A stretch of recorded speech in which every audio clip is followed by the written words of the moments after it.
শঙ্কর শিকদারকে এই কেন্দ্রে প্রার্থী হিসেবে মনোনীত করেছেন এবং সমস্ত কর্মীদের আবেগ, তাদের ইচ্ছাকে মর্যাদা দিয়ে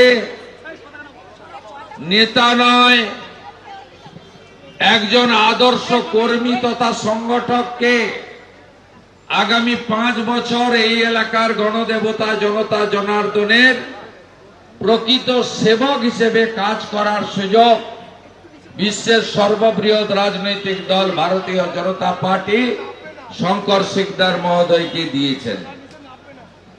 আমি শঙ্করদাকে ব্যক্তিগতভাবে অনেকদিন চিনি, 6 বছর একসঙ্গে কাজ করেছি। উনার বাড়িতে শ্রী শ্রী বিশ্বকর্মা পুজোতে একাধিকবার এসেছি এবং বিভিন্ন সময়ে ভারতীয় জনতা পার্টির কর্মীদের নানা প্রয়োজনে এই সৎ, আদর্শবান, নিষ্ঠাবান, আত্মনিবেদিত পার্টি প্রেমী কর্মী আপনাদের সাথে থেকেছে এবং আপনাদের সঙ্গে কাজ করেছে।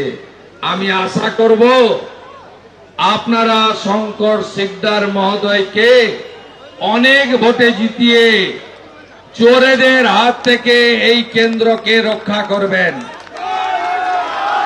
আমার সাথী জেলা সভাপতি অনুপম ভট্টাচার্যকেও ধন্যবাদ, তিনি আজকে এখানে আমাকে আসার জন্য আমন্ত্রণ করেছেন এবং তিনিও ভূমিপুত্র শঙ্কর শিকদারকে প্রার্থী করার বিষয়ে দলীয় নেতৃত্বের কাছে আবেদন করেছিলেন, তাকেও ধন্যবাদ।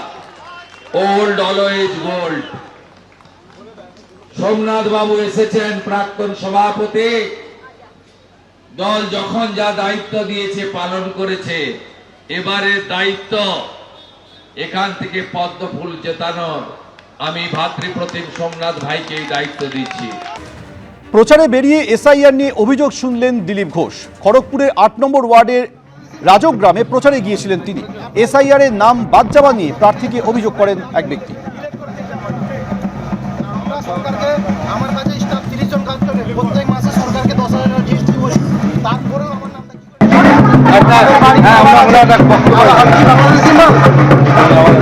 অ্যাপ্লাই করে 3টা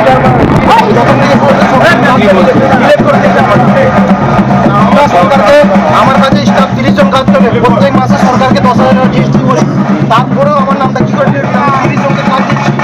মহিলা লেডিস আমার কাছে প্রত্যেক মাসে 10,000 টাকা জিএসটি সাবমিট করি, তারপরে আমার তুমি 10,000 10 কোটি টাকা দিবা। সরকারকে স্টাফ না, আমার মা বাবার নিয়মের মধ্যে হবে, এখানে বললে হবে। সব বিএলও কে আছে তোমার? বিএলও আছে তোমার এইখানে, ও বলছে লাস্টে আমাকে এটা বলো, এটা করো, এটা বলো, এটা করো। এবিপি আনন্দ, এগিয়ে থাকে, এগিয়ে রাখে।